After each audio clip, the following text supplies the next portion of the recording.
From the kitchen of the cabin and around the world, this is Voices from the Solitude, a podcast about the coronavirus and gaming.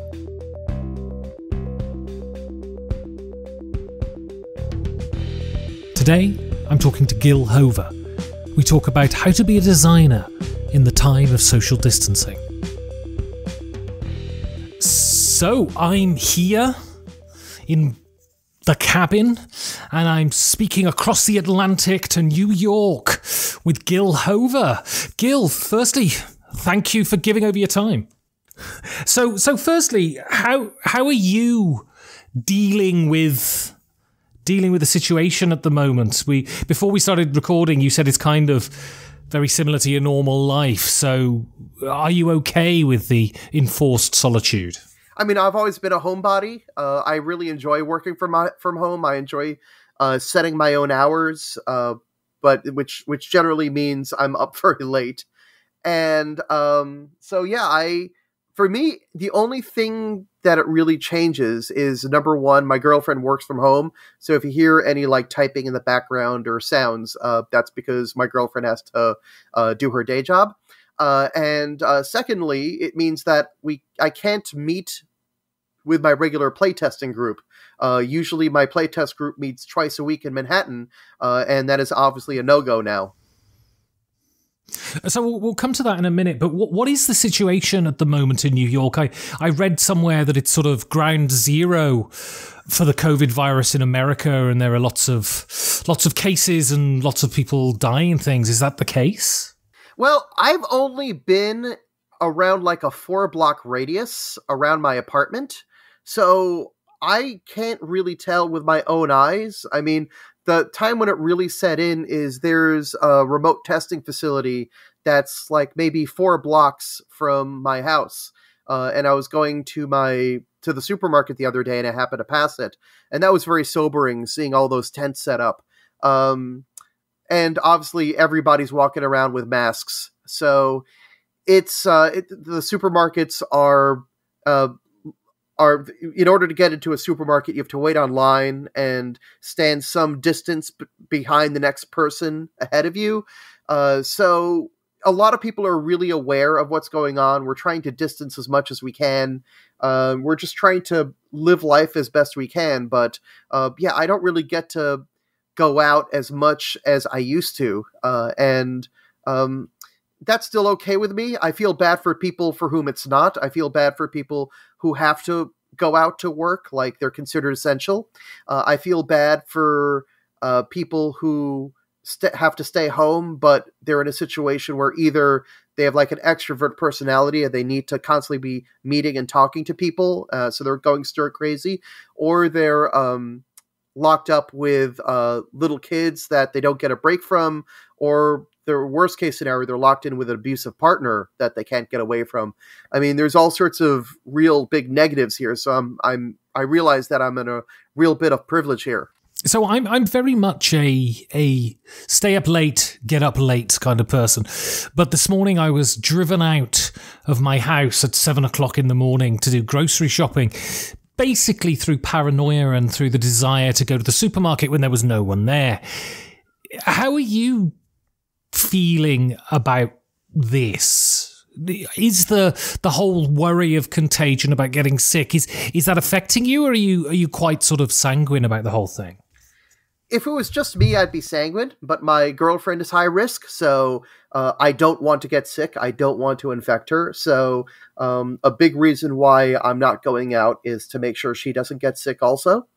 So there's a lot of that, of just making sure that, because it's not going to stop with me. There's no this stops with me. This is something that if you get it, everybody in touch with you is going to get it. Most likely, this is super highly contagious. So when I go grocery shopping, that's the only time of week when I'm really exposed to other people. At all other times, I'm not really interacting with people. I'm not really all that close to them. So it's affected me a little bit. Certainly when I went shopping yesterday, I was a little freaked out because it was a long shopping trip. And when I got back, I'm like, well, if I'm going to get sick, it's going to be from that. So we'll go on to why I got you on today, and this was so you're a game designer, and a huge amount of game design is playtesting, is sort of physical interaction with people around a table testing your designs. And you were talking on the internet about sort of ways of overcoming this social distancing to be able to actually playtest your game. So firstly, kind of what have the difficulties been, and secondly, how are you overcoming them? So, yeah, my playtest group, I remember I was actually at a convention near the end of February / beginning of March, and that was right about the time where people were starting to realize the gravity of the situation. So I was at the Gamma trade show, and people were touching elbows. Nobody was really interacting that closely. There were no hugging. There's no handshaking. And around then, I posted to the other people in my playtest group. We have a small group of I call them stewards, people who help me make the decisions. And I'm like, well, this is starting to look serious. Should we cancel the playtests? And at the time, the information still wasn't clear, and it seemed like, well, there's not really enough information just yet. It doesn't look like this is going to be that big a deal. So by the time I got home, it was more like, well, you make the decision for yourself. I made the decision I'm not going to playtesting anymore until this thing blows over, but we're still technically going to have the playtests. And then it started getting worse and worse, and that's when we were like, you know what? Yeah, we're going to start canceling these playtests. So here I am without my regular playtest group. And I'd used Tabletop Simulator in the past, and I felt, okay, well, this is probably the thing to do, is to go to Tabletop Simulator or Tabletopia, or any one of the other online platforms. So I looked around, tried to get some information, messed around with all three of them, and asked around for help. And the word that I saw was that Tabletop Simulator seemed to be the most straightforward and simple to get a prototype up on. So we started taking some halting steps. We assigned one of our regular playtesting days, Tuesday. We said, okay, we're going to meet online. And then I reached out to as many as many playtest groups as I could, saying, hey, I'm starting this new online thing if you want to try it. And a few people joined up, and the first meeting was kind of funny. We had one person bring a prototype out of like 7 who showed up. So we started with like that person explaining how to put a prototype up on Tabletop Simulator. And then he explained that we couldn't actually play because his prototype wasn't fully set up for play yet. So the meeting was more of an informational, experimental meeting than anything else. But our next regular scheduled playtest meeting was Saturday, and by then, a few of us had games up on Tabletop Simulator, and we managed like about a 5-hour playtest day. So that was a little bit better, and we started seeing, okay, this thing's starting to work. And from then on, I started evangelizing and started saying, okay, personally, I'm not a huge fan of Tabletop Simulator, but if my choice is Tabletop Simulator or no playtesting, I will choose Tabletop Simulator every time. So I went ahead and I tried to get people to join Tabletop Simulator. And of course, there were a ton of people who were like, well, I hate Tabletop Simulator. I'm never going to use it. And for a couple of people, I actually sat down and put their prototype into Tabletop Simulator myself. Or I scripted something to make their game playable on Tabletop Simulator, because one game designer in our group has a game with like a cube shoot, and it's a mechanism that's not supported in TTS. So I had to write a script that simulated that.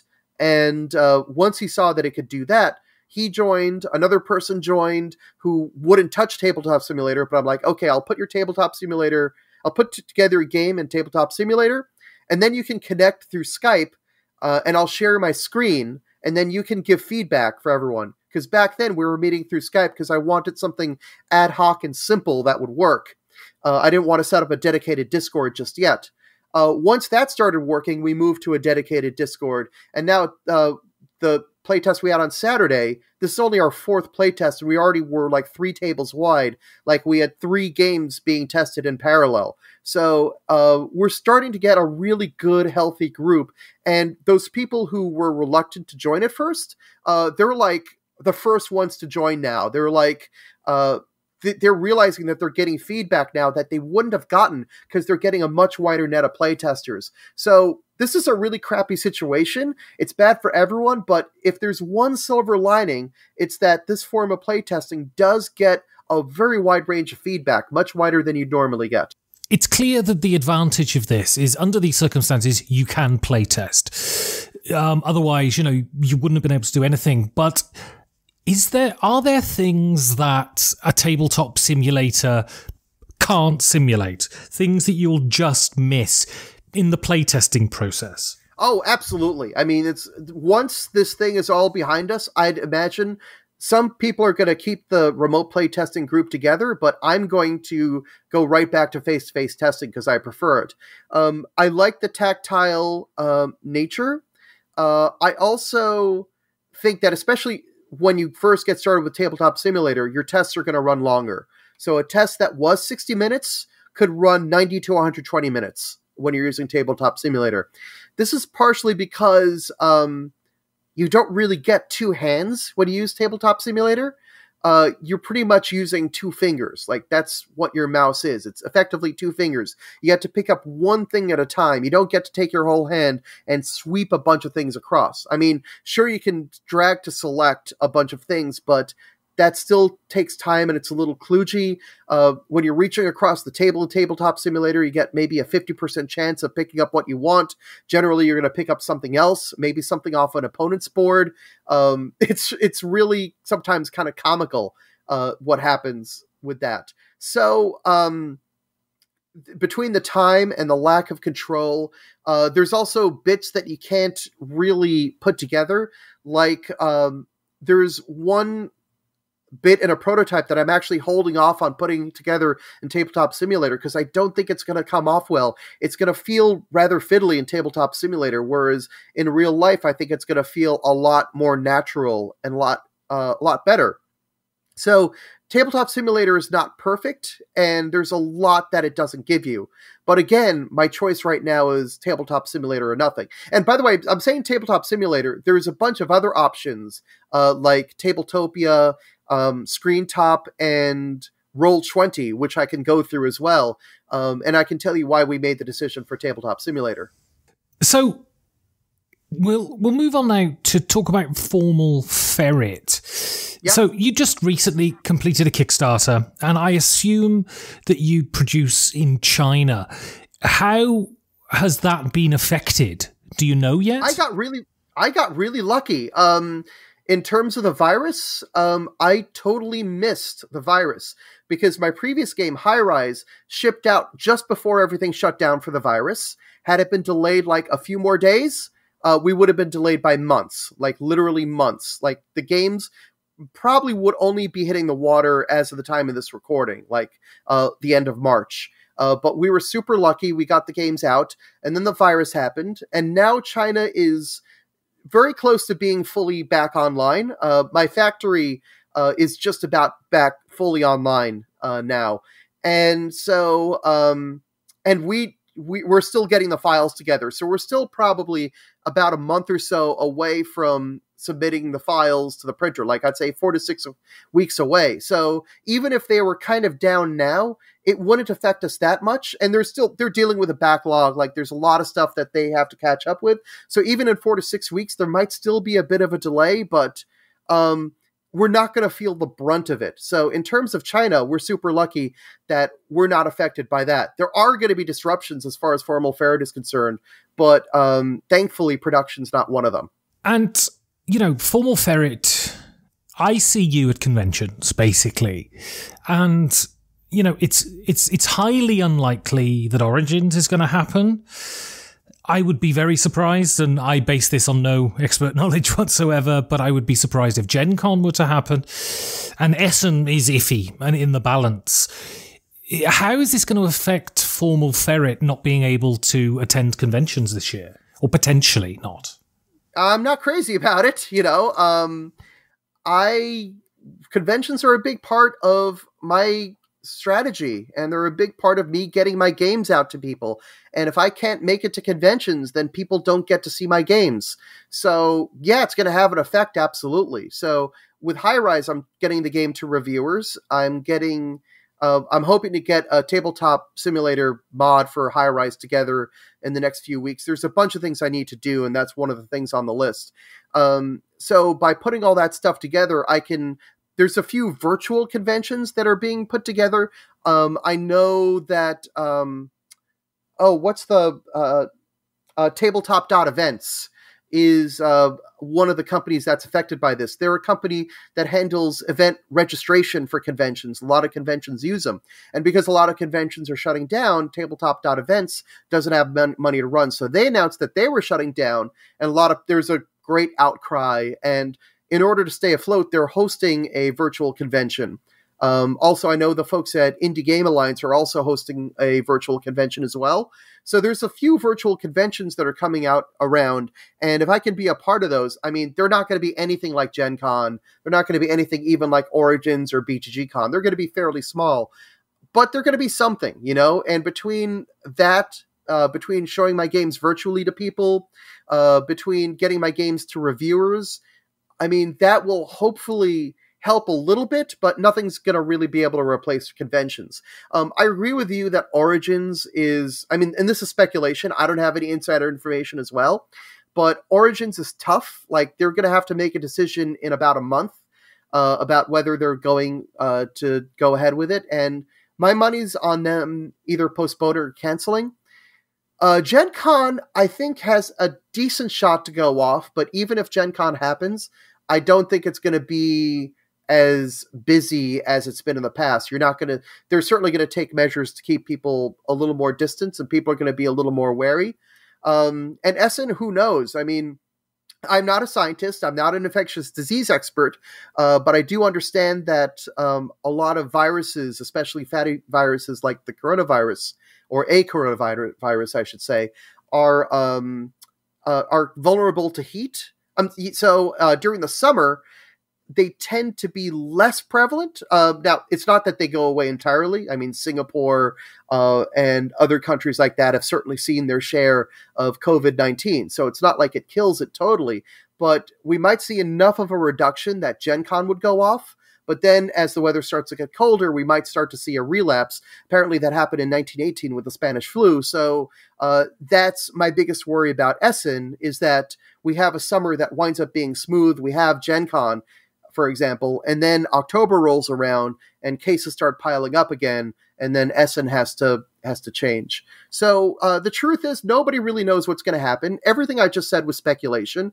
None of it is guaranteed. Nobody knows what's going to happen, and I think that's just adding to the uncertainty. We can make contingency plans, but we don't know for sure.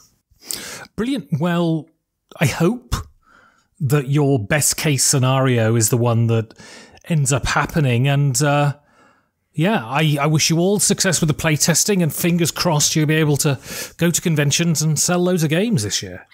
Thank you. Ben, how does it feel to have a podcast about the apocalypse and then take people through an actual, honest-to-goodness, I don't want to say apocalyptic scenario, but certainly a historic scenario like this? Honestly, I'm feeling a bit of a heel, if I'm honest. Being all flippant and having a laugh about the apocalypse, and now look at what's bloody happening. Well, it's not your fault, and you're doing good work. Thank you very much.